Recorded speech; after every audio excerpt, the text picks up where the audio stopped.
શ્રવણ ચોકડી નજીકથી શ્રી ઋષિ ચિત્તુનારુ રેસ્ટોરન્ટમાં પનીરના સબ્જીમાંથી ચિકનના ટુકડા નીકળતા વિવાદ થયો હતો।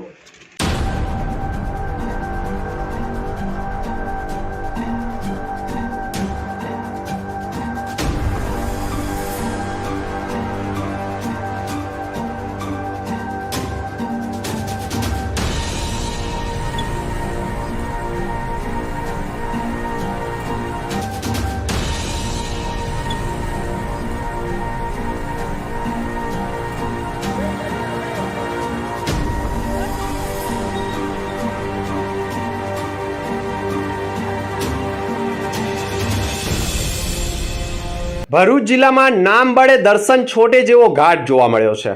શ્રવણ ચોકડી નજીકની શ્રી ઋષિ ચિત્તુનારુ રેસ્ટોરન્ટમાં એક પરિવાર જમવા ગયો હતો। તેમણે પનીરની સબ્જી મંગાવી હતી અને પનીરની સબ્જી આરોગતા જ પનીર સાથે ચિકનના ટુકડા અને હાડકીઓ નીકળતા જ સ્વાદ પ્રેમીનો સ્વાદ ફીકો તો પડી ગયો હતો, પણ ગુસ્સો પણ આસમાને ચડી ગયો હતો।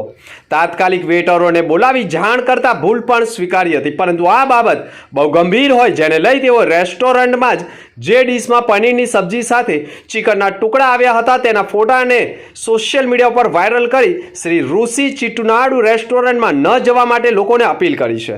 જેના પગલે સમગ્ર વાયરલ ફોટાના આધારે ભરૂચનું ફૂડ એન્ડ ડ્રગ વિભાગ બપોરના સમયે શ્રી ઋષિ ચિત્તુનારુ રેસ્ટોરન્ટમાં પહોંચી ગયા અને જ્યાં વાનગીઓ તૈયાર થાય છે ત્યાં તપાસ કરવામાં આવતા રસોડાની અંદર વેજ અને નોનવેજ એક જ જગ્યાએ તૈયાર થતું હોય અને ગંદવાર વચ્ચે ડ્રેનેજ લાઈનો પણ ખુલ્લી હોય અને મચ્છરોના ઉપદ્રવ અને ગંદકીના સામ્રાજ્ય વચ્ચે વાનગીઓ તૈયાર થતી હોવાના ચોંકાવનારા દ્રશ્યો જોઈને ખુદ ફૂડ એન્ડ ડ્રગ વિભાગના અધિકારીઓ પણ ચોંકી ઉઠ્યા હતા। તાત્કાલિક ઘટના સ્થળે જ રેસ્ટોરન્ટ બંધ કરાવવાની નોટિસ ફટકારી તાત્કાલિક સફાઈ અભિયાન કરવા માટેનું પણ સૂચન આપ્યું હતું, પરંતુ આ રેસ્ટોરન્ટમાં વાનગી આરોગવી તો કયા પ્રકારે આરોગવી તે પ્રશ્ન પણ ગંભીર બની ગયો છે।